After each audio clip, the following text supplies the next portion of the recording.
আসসালামু আলাইকুম everyone, welcome to my page কুড়ি কিচেন। আশা করি যে যেখান থেকে দেখছেন সবাই সুস্থ এবং ভালো থাকেন। আজও আমি একটি রান্না নিয়ে উপস্থিত হলাম। আমি আজকে রান্না করব গরু মাংস দিয়ে আলুর ঝোল। যেহেতু আবহাওয়া আজ ঠান্ডা, নরম খিচুড়ি দিয়ে খেতে কতই না ভালো লাগবে।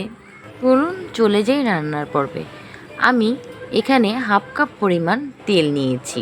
তেলটা যখন আমি হাত দিয়ে ধরে দেখলাম হালকা গরম হয়েছে, তখন আমি 1 কাপের অর্ধেক পেঁয়াজ দিয়ে দিলাম আর অর্ধেকটা রেখে দিলাম। এখন আমি দিয়ে দিলাম পরিমাণ মতন গরম মশলা ও তেজপাতা আর সামান্য লবণ। এখন আমি ভালো করে পেঁয়াজটাকে ভাজা ভাজা করব। পেঁয়াজটা যখন ভাজা হয়ে যাবে তখন আমি মাংসগুলো দিয়ে দিব। এখানে আমার 3 পার মতন গরুর মাংস আছে।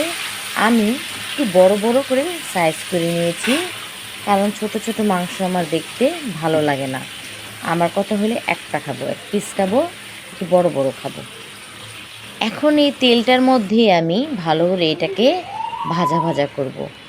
সুন্দর করে গোল গোল করে টমেটো আমি কেটে নিলাম, 1 পিস টমেটো দিয়েছি। এবার দিয়ে দিলাম আমি ধনের গুঁড়া, ভাজা জিরের গুঁড়া, হলুদ এখানে 1 টেবিল চামচের মতন, মরিচের গুঁড়ো একটু বেশি দিয়েছি 2 টেবিল চামচ। এরপর আমি একটু এই মশলাটা একটু নেড়ে নিব। আমি এখনও আদা রসুন বাটা দেইনি।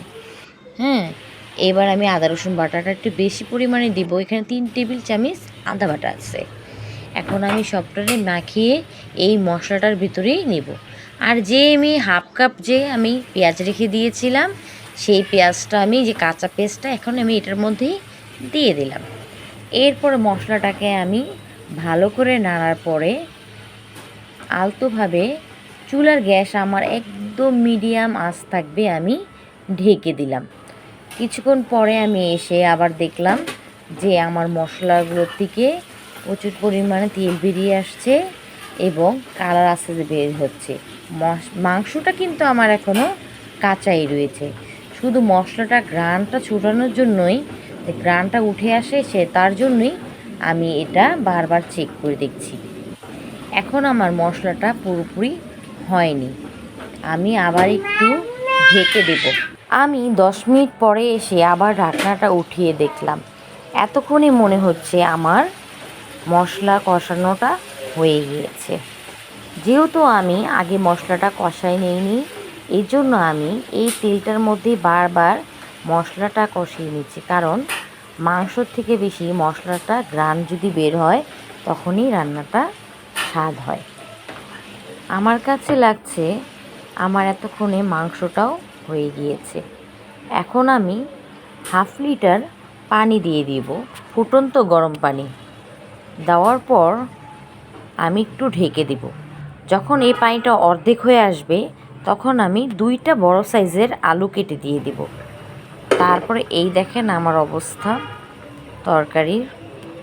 আমার কাছে মনে হচ্ছে ঝোলটা একটু বেশি, যেহেতু আমি নরম বা লেটকা খিচুড়ি দিয়ে খাবো, আজকে আমি একটু কম ঝোল রাখবো। আমার কাছে মনে হচ্ছে ঝোলটা এবার ঠিক আছে। এবার আমি কয়েকটা কাঁচামরিচ দিয়ে দিলাম, তারপরে দিয়ে দিব ভাজা জিরে গুঁড়ো। ভাজা জিরে গুঁড়ো দেওয়ার পর আমি একটু নেড়ে চেড়ে নামিয়ে নিব। এই আমার হয়ে গেল আলু দিয়ে গরুর মাংস। এই দেখেন আমার গরুর মাংস প্রিপেয়ার নরম খিচুড়ি দিয়ে।